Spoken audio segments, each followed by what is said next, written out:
Sir గతంలో కేసీఆర్ మీద case పెట్టిన వ్యక్తి రాజలింగమూర్తి. అతన్ని నిన్న చంపేశారు సార్. అయితే ఎవరు చంపేశారు? అయితే దీని వెనకాల బీఆర్ఎస్ గవర్నమెంట్ ఉందా అనే న్యూస్ కూడా వస్తుంది సార్. అసలు ఎవరు చంపేశారు? ఇది తెలంగాణలో బాగా సంచలనం రేపుతుంది. నిన్న నైట్ జరిగిందది. నడి రోడ్డు మీద కత్తులతో నరికి ఒక నలుగురు చంపేశారు భూపాలపల్లిలో. భూపాలపల్లి లో రెడ్డి కాలనీలో ఇతను ఉంటాడు. ఇతను పూర్తి పేరు నాగవెల్లి రాజలింగమూర్తి. ఇతను గతంలో మేడిగడ్డ కుంగుబాటుకు సంబంధించి కేసీఆర్ మీద, హరీష్ రావు మీద కోర్టులో, భూపాలపల్లి కోర్టులో కేసు ఫైల్ చేశాడు.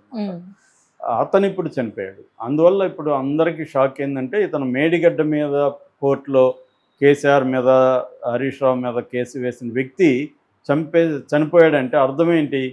వాళ్ళ రోల్ ఏమైనా ఉందా అన్న యాంగిల్లో ఇప్పుడు డిస్కషన్ జరుగుతుంది. దీన్ని కాంగ్రెస్ కూడా ఉపయోగించుకొని మేడిగడ్డ మీద కేసు వేసిన రాజలింగమూర్తి సామాజికవేత్త ఆయన్ని చంపేశారన్న వార్తలు వైరల్ అవుతాయి.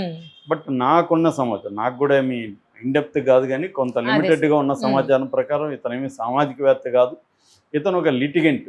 మామూలుగా కొన్ని ఏరియాల్లో ప్రతి చోట ఒక లిటిగెంట్లు ఉంటారు. వీళ్ళు ఏంటంటే ప్రతి విషయంలో జోక్యం చేసుకోవడం, కోర్టులో కేసులు వేసేయడం, పోలీస్ కంప్లైంట్లు ఇవ్వడం, ఇలాంటివి చేస్తూ ఉంటారు అన్నమాట. వీళ్ళకి కొంత లీగల్ నాలెడ్జ్ అవన్నీ ఉంటాయి.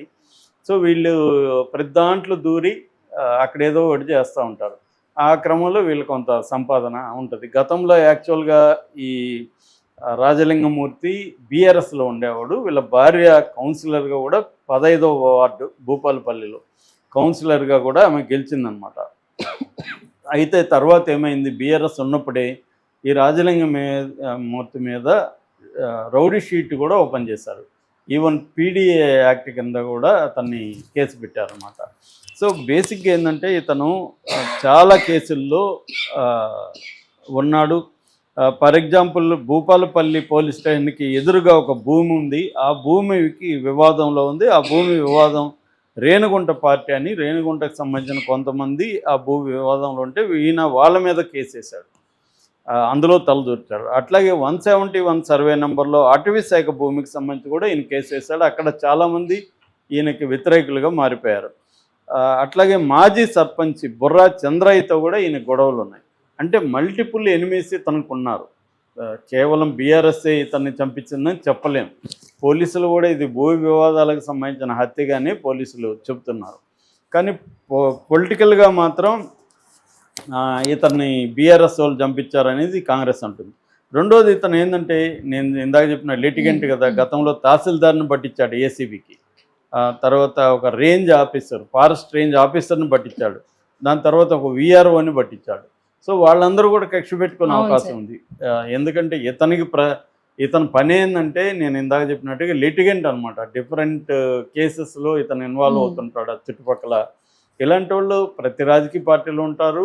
వీళ్ళు ఏం చేస్తారంటే అక్కడ ఏమేమి డిస్ప్యూట్స్ ఉంటే ఆ డిస్ప్యూట్లకు తలదూర్చి ఎవరో పక్కన ఒక సైడ్ తీసుకొని ఆ డిస్ప్యూట్లో లీగల్గా కోర్టులలో కేసులు వేయడం ఇవన్నీ చేసి నిరంతరం న్యూస్లో ఉంటారు. పాపులారిటీ సంపాదించుకుంటారు. పాపులారిటీ అనేది వాళ్ళ కమర్షియల్గా కూడా వాల్యుబుల్.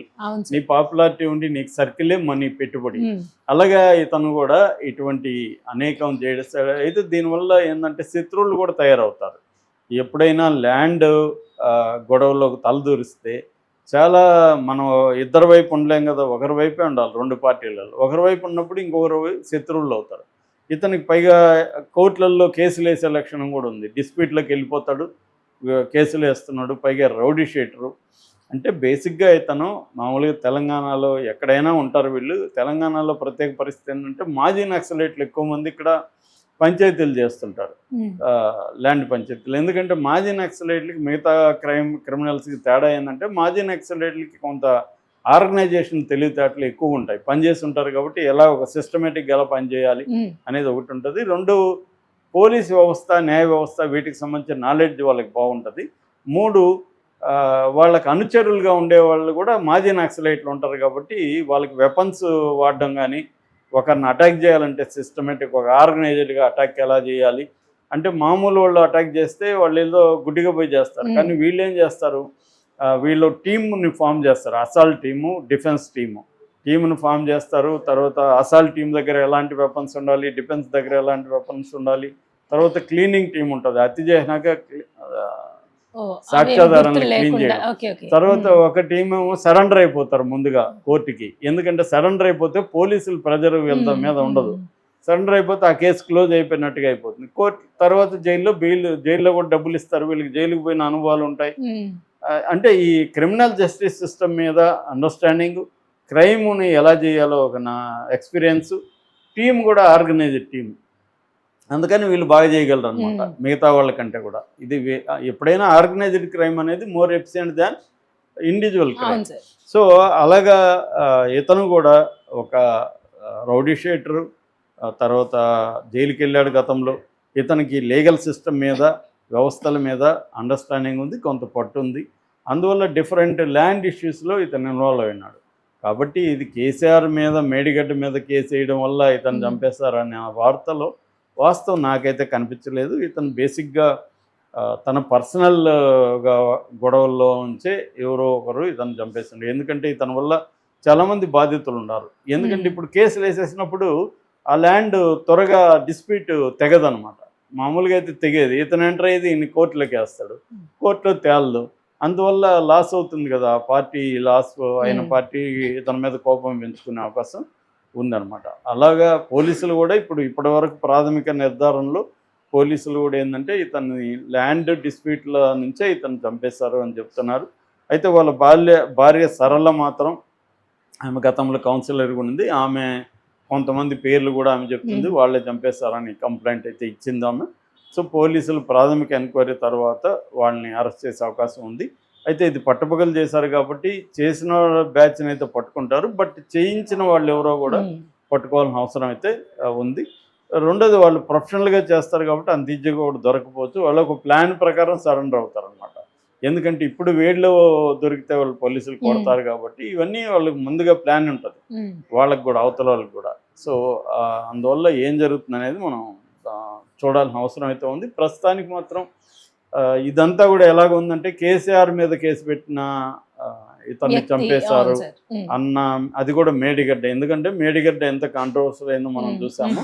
సో అందువల్ల మేడిగడ్డ కుంగుబాటుని ఫస్ట్ ఈయన బయటకు తీశాడని కాంగ్రెస్ మీడియా మాత్రం ఇతను ఒక సామాజికవేత్త, నేను కూడా ఫస్ట్ అదే అనుకున్నా, సామాజికవేత్త ఏమనుకున్నా. తర్వాత మన సోర్సెస్ ద్వారా విచారిస్తే ఇతను సామాజికవేత్త ఏం కాదు, ఇతను మామూలుగా లిటిగెంట్, అనేక కేసులు పెట్టుకుంటా పోతున్నాడు. ఆ కేసుల్లో ఇతను దొరికాడు. ఇప్పుడు అంటే వాళ్ళ ప్రత్యర్థులు ఎప్పటి నుంచో ఇతని మీద కక్ష పెంచుకొని సమయం కోసం ట్రై చేస్తున్నారు. ఇప్పుడు సమయం దొరికి వాళ్ళు ఫ్రస్ట్రేషన్ పీక్స్లోకి వెళ్ళింది. ప్రధానంగా పోలీస్ స్టేషన్కి ఆపోజిట్గా ఉండే ల్యాండ్ ఇష్యూలని జరుగుండొచ్చు అనేది ఇప్పటి వరకు చెప్తున్న విషయం అన్నమాట. మరి నిజాలు అంటే కొద్ది రోజుల తర్వాత కానీ మనకు బయటికి రావు. Thank you sir.